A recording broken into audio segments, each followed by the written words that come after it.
well, just sticking on Tadej Pogačar because it seems like every week he's adding another achievement to his list of achievements this season has been, it's probably going to be his greatest season if he actually manages to win Liège-Bastogne-Liège and the Tour, for example.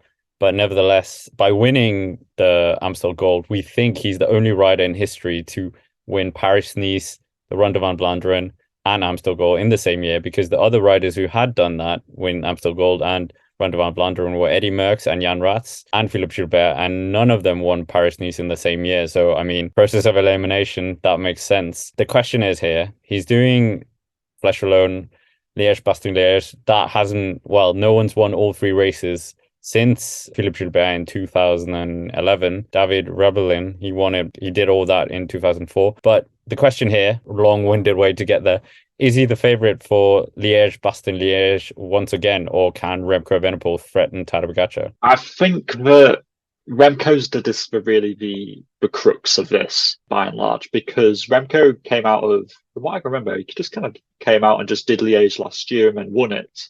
He didn't do any of the other Ardennes kind of more traditional warm up. He just sort of came out of nowhere.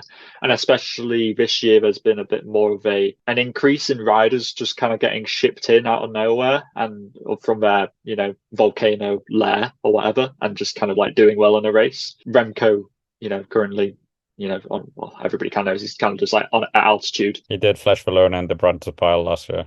Or did he? Oh, well. Forget everything. Forget what I just said.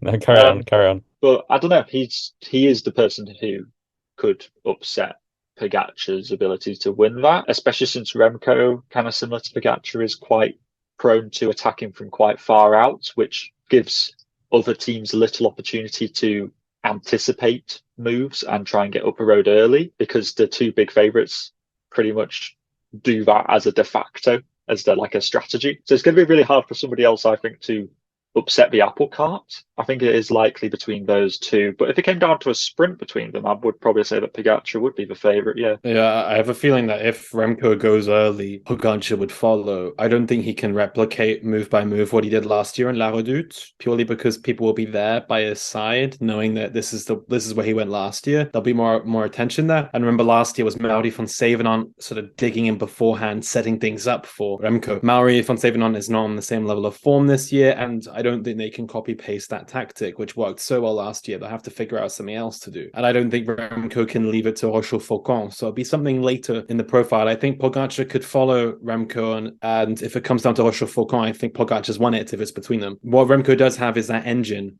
which I think he's a little bit stronger at than Pogacar, even though Pogacar, I think, does also have a strong engine. I think Remco, I mean, he's a European former world champion. He has such a good time trial engine that he might have that oomph that Pogacar doesn't quite have. But we've never really seen them go tete-a-tete. We haven't seen them go mano-a-mano, if you will. The World Championships was kind of altered or derailed because of that big move where Remco went. Yes, that was Pogacar's mistake, as it was everybody else's mistake for letting him go up the road. But we haven't quite seen them look at each other and go at it at a stage race, really, let alone a classic, I don't think. Tirreno last year, kind of, but not really.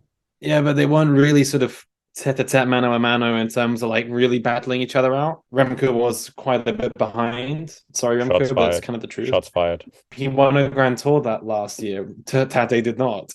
I mean, it will be interesting to see. And I mean, this power dynamic between them and this battle might actually be quite an important one in the years to come. But for the time being, I think Pogacar is the better at Liège. I think there's more scenarios that could suit Pogacar than they could Remco. But I wouldn't be surprised if Remco were to win next Sunday. Yeah, that's true. It wouldn't surprise me if Remco gets put into Flanders next year, considering how quick step we're doing this year. But like, just throw him at it. We'll just see how it goes. I reckon it wouldn't surprise me if Remco did well. I'm surprised they didn't do it this year because he's world champion. Such a big deal in Flanders. I'm surprised they didn't throw him into the squad there. It's pretty low risk in terms of crashing. But I mean, I say that he could have been wiped out by the Matsiuk move.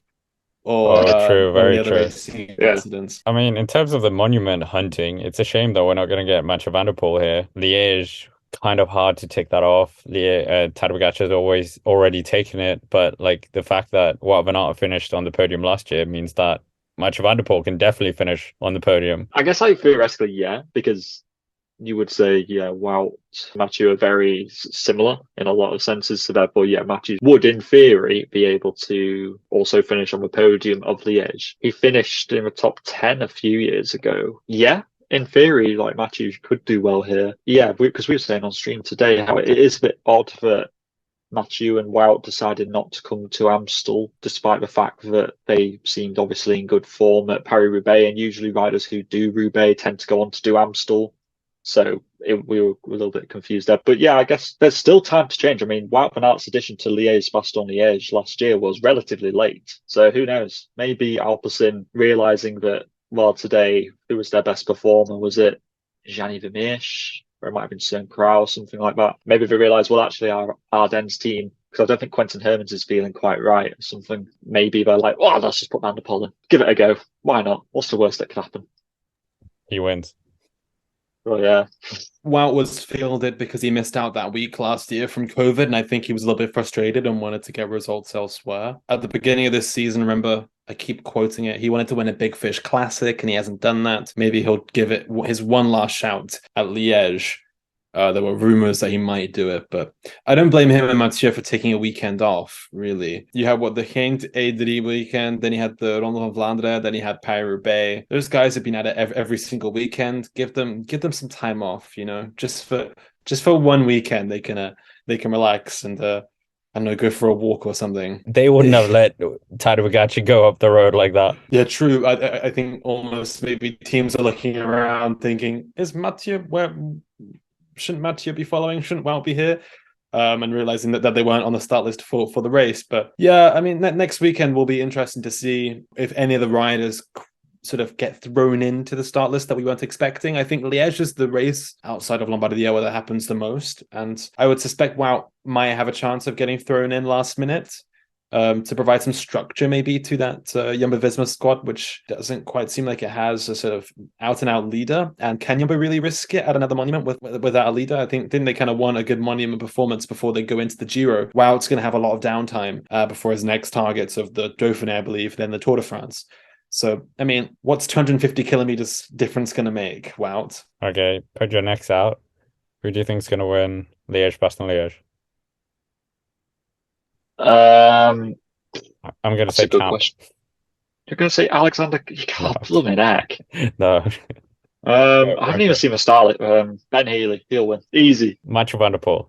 He's not even on the start line, but I have faith. That's a bold move. You and be the voice of reason amongst us. Well, I was going to say, since everyone's giving crazy picks, I should pick a right outsider. You know what, actually? Tadej Pogačar winning this. I don't think that would be that alien if Tadej Pogačar were to win this, but I have a feeling it will be either Pogačar or Remco. I think just the way that cycling is going, the sort of deep monopolization of victories, high-level victories to a certain small pool of riders, it's got to be one of those guys. I would be really surprised if it's an outsider. And if it's an outsider, they will come from one of these big hitting teams, like an Ineos, like a Jumbo. It won't come from Age Desert, Citroën.